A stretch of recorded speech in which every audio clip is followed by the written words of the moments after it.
Welcome everyone to Monday Morning Morons for June 18th, 2018.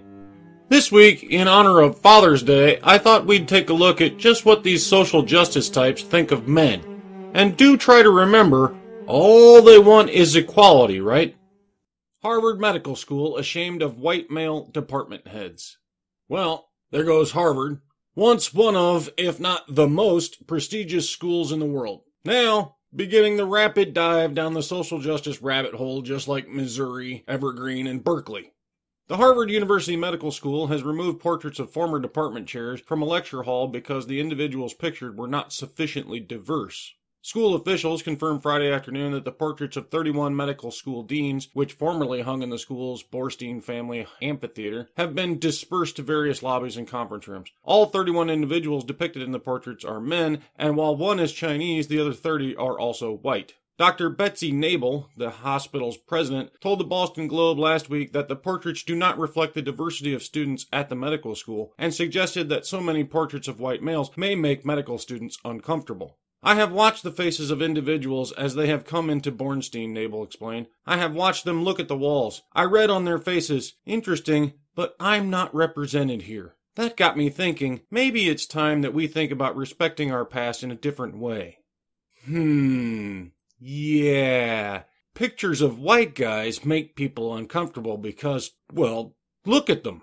You're fucking a white male! Has it ever occurred to you that the reason there are so many white former deans of Harvard Medical School is because for over 200 years there were no black students at Harvard? Kind of hard to get black deans back then, don't you think?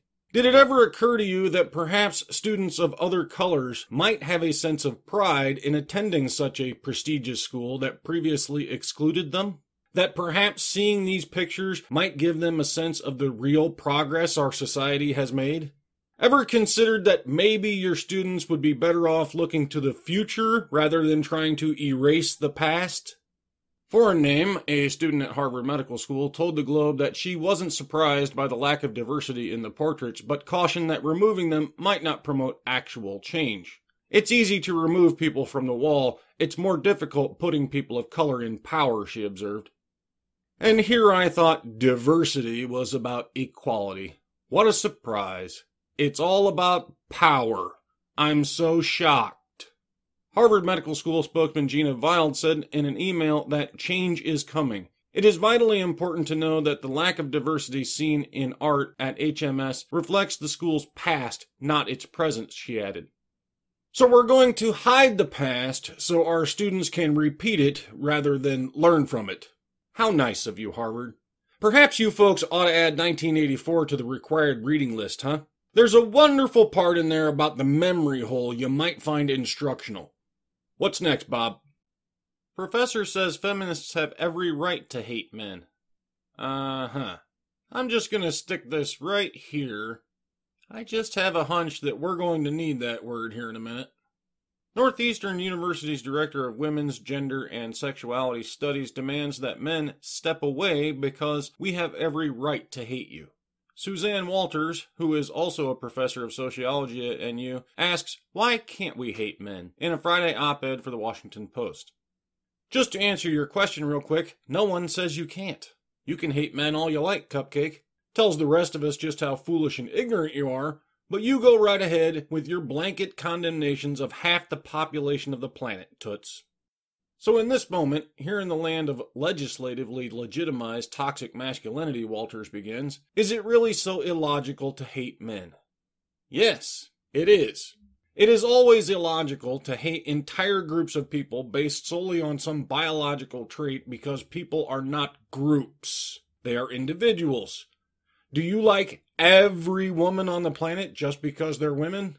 I'd bet you find that notion laughable. So why is the opposite logical?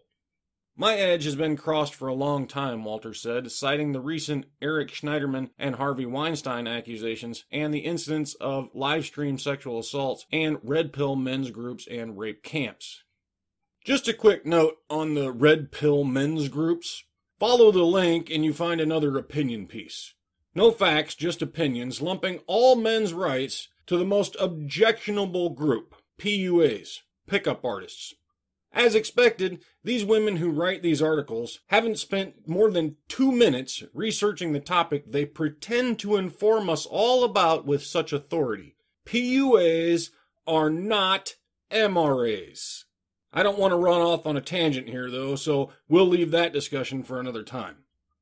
Seen in this indisputably true context, it seems logical to hate men, Walters wrote, scoffing at feminists who insist that they don't hate men. Objecting to women like Michelle Obama who argue that not all men are the problem, Walters suggested that maybe it's time for us to go all Thelma and Louise and Foxy Brown on their collective butts. She then tells men that if you really are #with us and would like us not to hate you for all the millennia of woe you have produced and benefited from, they should follow a series of self-effacing instructions. Oh goody, here we go. Instructions on how to obtain this ever-elusive goal of equality. This should be good. Start with this. Lean out so we can actually just stand up without being beaten down. Pledge to vote for feminist women only. Don't run for office. Don't be in charge of anything. Step away from power. We got this, she elaborated. And please know that your crocodile tears won't be wiped away by us anymore. We have every right to hate you. You have done us wrong, because patriarchy. It is long past time to play hard for team feminism and win. So, men, sit down, shut up, and go away. Do not succeed, do not pursue anything, do not compete. Indeed, bow down and enslave yourself to the whims of all women. For only when women rule everything everywhere uncontested at all times will we have true equality. Yeah. Paul, you got this one? Imagine my shock.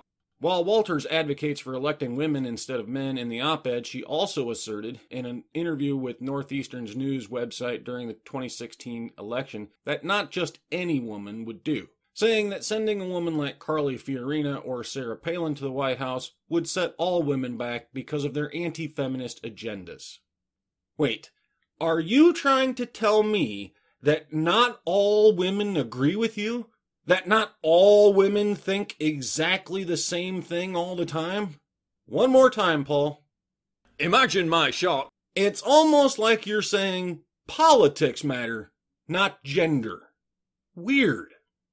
Update. Northeastern University Media Relations Specialist Shannon Nargi provided the following statement to campus reform. Northeastern University steadfastly supports a safe and inclusive learning and working environment in which hate has no place. The university has more than 1,000 faculty members whose viewpoints span the entire political spectrum. Consistent with our unwavering commitment to academic freedom, the opinions of an individual professor do not reflect the views of the university or its leadership. Northeastern is committed to fostering an environment in which controversial ideas can be discussed, debated, and challenged. Good for you, Northeastern. Standing up for free speech, even when your professor is an absolute moron. I applaud you for that. No, really. Though I do wonder if you'd be as supportive of a male professor publishing his "It's Okay to Hate Women" piece in a national paper. I'm guessing we'll never actually find out, since no paper would even dare print such blasphemy. Amazing, isn't it? For all the power and privilege men supposedly have, it's women you can't publicly castigate, shame, and demonize. Ah well, you know what they say, privilege is invisible to those who have it. Moving on. Princeton group aims to make men tremendously vulnerable. Not to be outdone by Harvard, another prestigious Ivy League school with a long history of producing some of history's great minds, races into the dark ages. Princeton University officials are encouraging male students to join a bi-weekly discussion group that aims to make them tremendously vulnerable. Led by licensed psychologist Gene Semmelfort, the Men's Allied Voices for a Respectful and Inclusive Community, Maverick, project recruits male-identified students to help them resist traditional gender norms and cultivate a more healthy masculinity. You know, you fruitcakes keep saying this, but either you don't bother to think about what it actually means, or you're deliberately trying to obfuscate what it means. The pessimistic part of me wants to say you do it on purpose to couch your nefarious goals in fluffy language, but given how many absolute morons we've covered on this show over the last year or so, I'm beginning to wonder if it might just be the former. that maybe you're all just too damn stupid to comprehend the words that are coming out of your mouth. What you're really saying is pretty darn simple. Men, stop being men. Healthy masculinity is a creepy code for be feminine. You're not cultivating anything new. You're not expanding anyone's horizons. You're not developing new modes of masculinity. You're not even trying to understand men. You're just trying to feminize them. You're telling them masculinity is bad, and the only way to be good is to be feminine. That's it. That's all you're saying. And given the soaring rates of suicide, well, looks like you're succeeding too, doesn't it?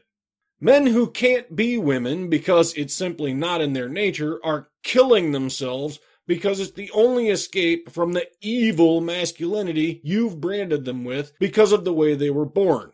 Way to go. Really helping.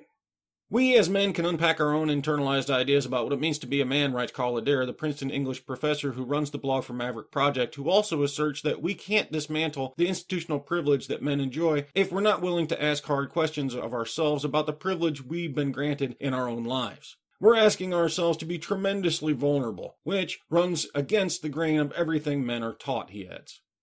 No.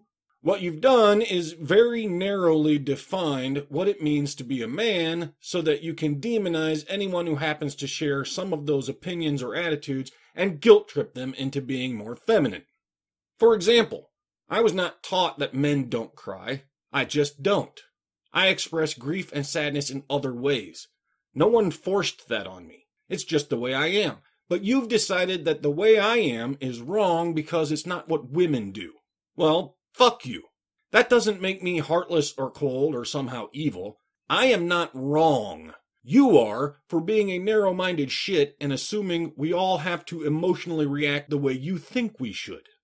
School officials said the project has been active since 2013, but only within the past 2 years has it established an online presence. Now, in addition to the discussion group, the project maintains an active Facebook page, a reflection blog, and hosts invited speakers. The school outlines its philosophy on masculinity in a page on its You Matter website, which also features a recruitment appeal for Maverick. Think about a term like guy code. It refers to the unspoken rules that men are supposed to follow, the post warns, citing behavior such as being the breadwinner and not showing weakness as harmful stereotypical male behavior. Following the guy code can allegedly lead to men not taking care of themselves, not recognizing that others need help, and in some cases actually hurting other people, the school claims.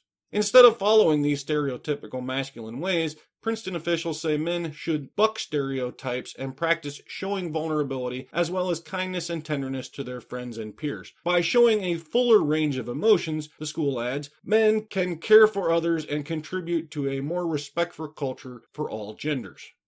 You see what I mean? Because I don't express my emotions in the manner you've decided is correct, you jump to the conclusion that I simply don't have them.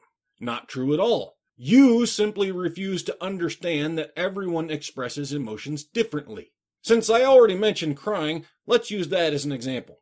How many men do you see crying at happy occasions like weddings or graduations or whatever? Very few. Now, women? All sorts of women cry at these things, and they aren't sad, they're happy. Tears of joy. Now, which expression of happiness is correct? Exactly. Both. Because no one gets to decide how you express your joy.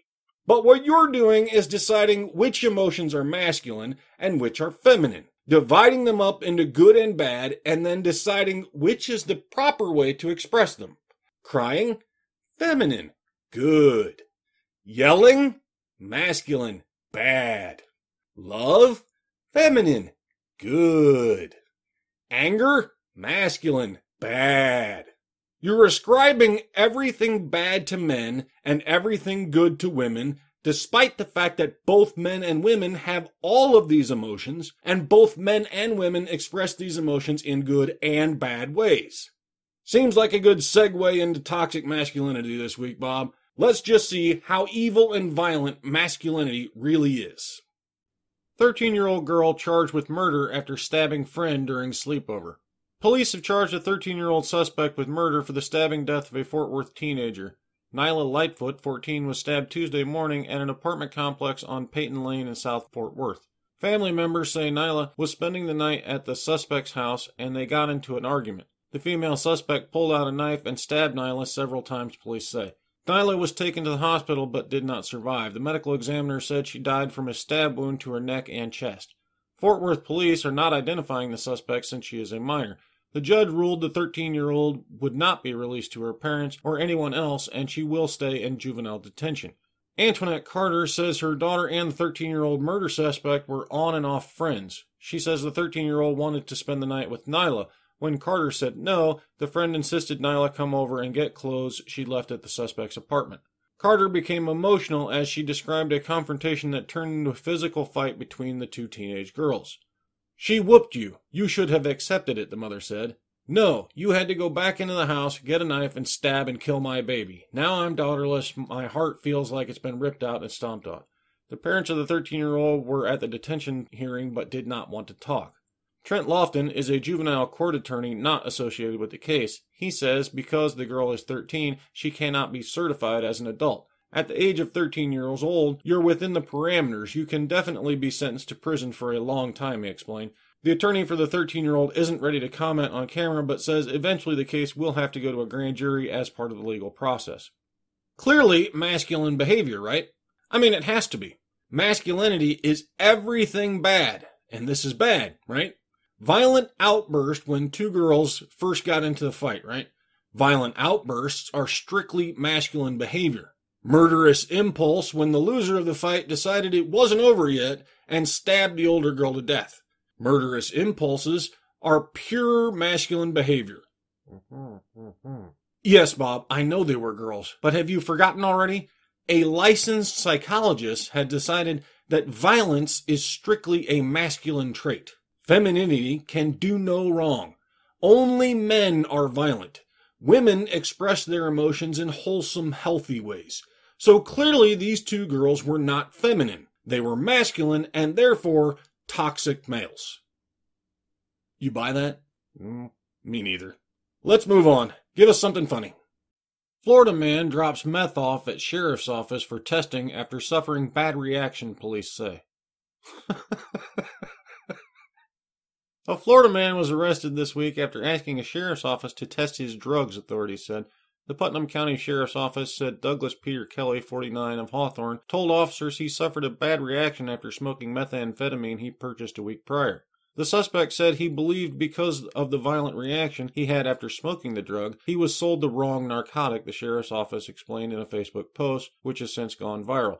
Deputies said Kelly made the request because he wanted to press charges against the person who sold him the wrong narcotic. The sheriff's office said deputies told Kelly they could test the drug if he went to the sheriff's office. He followed their advice and drove to the station, dropping off a crystal-like substance wrapped in foil. After field testing, authorities determined the sample was in fact meth.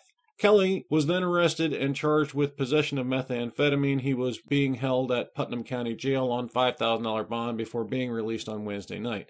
Public notice. If you believe you were sold bad drugs, we are offering a free service to test them for you, the sheriff's office posted on Facebook Wednesday, garnering thousands of replies.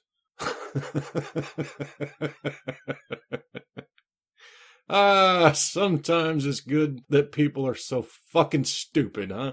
Must have been counting on all that white male privilege to save him. That's it for this week, folks. Remember the social justice mantra. Women are victims, men are oppressors, and feminism is just about equality. I'll see you all next time.